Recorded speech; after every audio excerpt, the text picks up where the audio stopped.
Tax filing season is underway. From RRSP transfers to interest rate fears, there are some red flags to watch out for when it comes to your taxes. And joining us this morning with more on the do's and don'ts of filing income taxes, Peter Sashaki from Everything Financial. Good morning, Peter. Wonderful to see you. Nice to see you, Jason. Good morning. All right, not the sexiest topic, but very important. If you change firms with your investments, what do you need to look for? Well, with RSPs or TFSAs, RIFs, anything that's considered a registered product, you don't need to look for anything, even though sometimes they'll try and put the fear into you that, oh, you're going to have to pay taxes if you move. If you transfer from RSP to RSP, RIF to RIF, TFSA to TFSA, there's no tax consequences.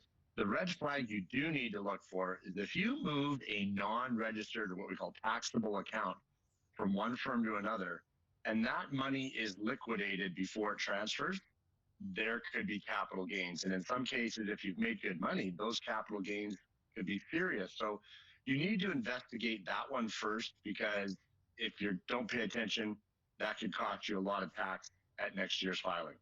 When you say serious capital gains, how high are we talking? Well, let's say over the years you made $100,000 in capital gains that none of it was ever claimed.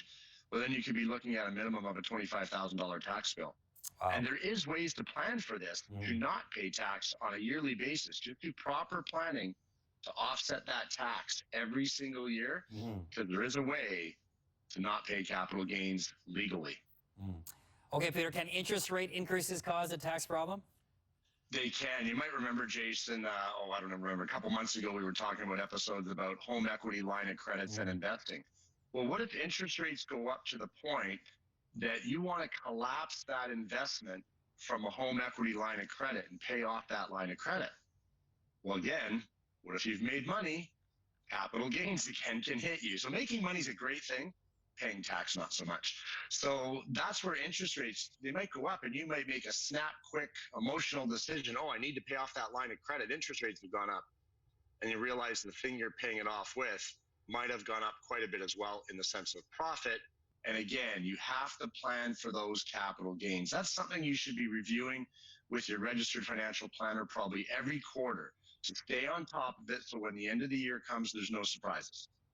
All right, finally, Peter, many people have picked up so-called side hustles during the pandemic. You think of Uber drivers or food delivery service. At what point should we be keeping track of that additional income, especially when it's just cash? Well, good question, Jason. When it's cash, what cash? What are you talking about? I don't even know what you're talking about. I don't see you have no cash here, no cash there. But realistically, it's called self-employment income. And you should probably be taking about 30% of that income away and putting it away for taxes, because self-employment income theoretically does need to be claimed. But there's also might be some tax deductions from those side jobs too that you'll be able to offset some of that income with. So talk to your accountant, talk to your registered financial planner. Most of them have an accounting department, and make sure you keep track of these things from $1 just in case, because the last thing you want to do is make an enemy of CRA. Excellent advice this morning, as usual, Peter. Thank you so much.